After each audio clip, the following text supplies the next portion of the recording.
Hey guys, in this video I'm going to show you how to round up numbers in Excel. Alright, now in order for us to get this done, I'm going to show you two ways. So in this case, you can see that there are four decimals right after the whole number for all of these five here. So I can go ahead and just copy that one. And from here, what I can do is actually quite simple. I can go ahead and use this one right here. So what it does is that it basically removes the other digits so that you have now just two decimals.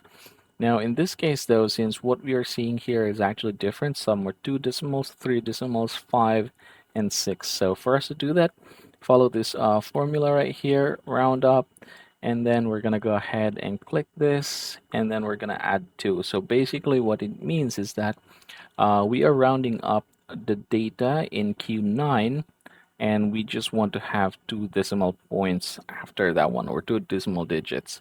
So if I hit enter, you can see that now it's rounding. So I can just go ahead and copy these formula right here, and you can see that that works now. That's how it's done. I hope this video helps you out.